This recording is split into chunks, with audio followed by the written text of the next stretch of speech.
Hi అండి. నమస్కారం. నేను మీ గోదావరి అబ్బాయి ఎంఆర్ రవితేజ. ఈరోజు మనం నిమ్మకాయల తోటలోకొచ్చామండి. చూడండి నిమ్మకాయల తోట.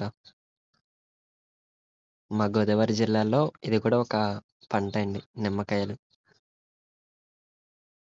అదిగోండి కాయలు. పచ్చికాయలని మీ ఊర్లో ఏమంటారు? పండుగా ఉన్న కాయలని ఏమంటారో కామెంట్ చేయండి. మీ ఊర్లో ఎలా పలుకుతున్నాయి? ఎలా అమ్ముతున్నారు మార్కెట్‌లో కూడా కామెంట్ చేయండి. అదిగోండి కాయలు, నిమ్మకాయలు. వర్షం కురిసేలా ఉందని ఇంకా ఈరోజు రాలేదు. సర్లే ఇంటికాడ ఉంటే ఏమొస్తుంది? సరే చూసొద్దామని వచ్చాను. చూడండి సీతాకోకచిలుకలు. చిన్నప్పుడు ఈటిలతోని ఆడుకునేవాళ్ళం. చాలా ఉన్నాయి. వర్షాకాలం గదా! అసలు మొత్తం ఎటు చూసినా అవే ఉన్నాయి. ఇగోండి కాయలు, నిమ్మకాయలు.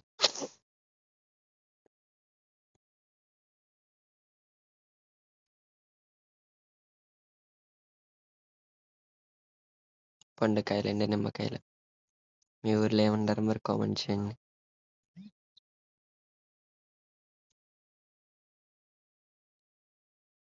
అలా చూపిస్తున్నాననమాట. అంటే చూసే ఉంటారు మీలో అందరూ. కానీ కొంతమంది చూసి ఉండరు కదా! వాళ్ళు చూస్తారని పెట్టాను. మళ్ళీ వీడియోలో కాయలు ఎలా కోస్తాం, ఎలా గెడింగ్ చేస్తాం, ఎలా బత్తల్లో పెడతాం, వీటిలికి అయి ఎటు ఎలా సెపరేట్ చేస్తాం, మార్కెట్‌లో తీసుకెళ్ళి ఎలా అమ్ముతాం, వేరే వీడియోలో కూడా మీకు చూపిస్తాను. ఈ వీడియో నచ్చితే మాత్రం లైక్ చేసి, సబ్స్క్రైబ్ చేసి, కామెంట్ కూడా చేయండి. కానీ వాటిని వదిలి ఎళ్ళాలనిపించలేదు నాకు. సీతాకోకచిలుకల దగ్గరికి మళ్ళీ వెళ్ళాను.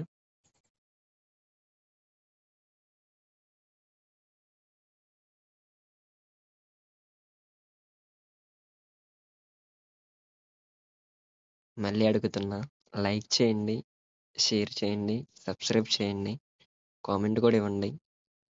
మీరు కామెంట్స్ ఇస్తేనే కదా నా వీడియోస్ మీకు నచ్చుతున్నాయో లేదో నాకు తెలుస్తుంది.